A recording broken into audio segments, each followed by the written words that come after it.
किसी भी काम में ईमानदारी रखना बहुत ही ज़्यादा ज़रूरी होता है। अगर हम अपने रोज़िंदा जीवन में हम ईमानदारी से काम करें तो हमें ईमानदारी का फल मिलता ही है। पुराने समय की बात है, किसी राज्य में एक राजा राज करता था। राजा का स्वभाव काफ़ी अच्छा था और उनके राज्य की प्रजा भी राजा के कामकाज से खुश थी।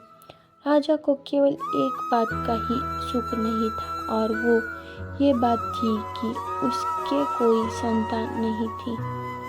एक दिन राजा को ऐसा विचार आता है कि मैं अपने राज्य में किसी बच्चे को गोद ले लूं, जिससे मैं उत्तराधिकारी बना पाऊं और वो मेरे आगे के सारे कामकाज संभाल पाए। अब राजा ने तय कर लिया था कि वो अपने राज्य में से किसी बच्चे को गोद लेने वाला है और उसने अपने राज्य में ये घोषणा भी करवा दी थी। राजा की घोषणा के अनुसार सभी बच्चे राजमहल में एकत्रित हुए। राजा इन सभी बच्चों में से किसी एक को गोद लेने वाले थे।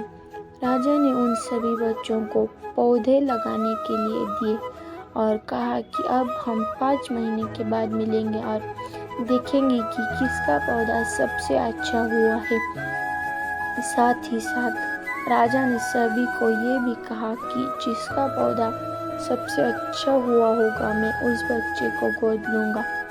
सभी बच्चे अपने अपने घर चले जाते हैं। 5 महीने के बाद वो सभी अपना पौधा लेकर राजमहल में आते हैं। उन सभी बच्चों के गमले में बीज फूटे हुए थे, लेकिन उन सभी बच्चों के बीच में सिर्फ एक ही बच्चा ऐसा था कि जिसका गमला खाली था, यानी कि बीज अभी तक नहीं फूटे थे। वो बच्चा उन सभी के गमले देखकर डर जाता है और बहुत परेशान हो जाता है। राजा और बाकी सभी की नज़र उस बच्चे के गमले की ओर जाती है। राजा तुरंत उस बच्चे के पास जाते हैं और उनसे पूछते हैं कि तुम्हारे गमले में क्यों बीज नहीं फूटे हैं। वो बच्चा कहता है कि मैंने हर रोज़ इसकी देखभाल की थी और मैं हर रोज़ पौधे को पानी भी देता था, लेकिन पता नहीं मेरे गमले में क्यों बीज नहीं फूटे। सभी बच्चों के गमले देखने के बाद राजा ने उस बच्चे को सभी के सामने बुलाया। वो बच्चा सहमा सा था। राजा ने उस बच्चे का गमला सभी को दिखाया और उस गमला देखने के बाद बाकी सब बच्चे हंसने लगे। राजा ने कहा, सभी शांत हो जाओ। राजा के हुक्म से सभी शांत हो जाते हैं। उन सभी में वो कहते हैं कि आप सभी को इतना हंसने की ज़रूरत नहीं है, क्योंकि मैंने आप सभी को जो पौधा दिया था वो बंजर का था, यानी कि आप कितनी भी मेहनत कर लो लेकिन उनसे कुछ नहीं निकलेगा। जिसका मतलब असली देखभाल ईमानदारी से करने वाला ये सिर्फ अकेला लड़का है। राजा उसकी ईमानदारी से बहुत ज़्यादा खुश थे और उन्होंने ये भी देखा था कि उसका गमला खाली था। फिर भी वो बच्चा हिम्मत करके राजमहल तक आया।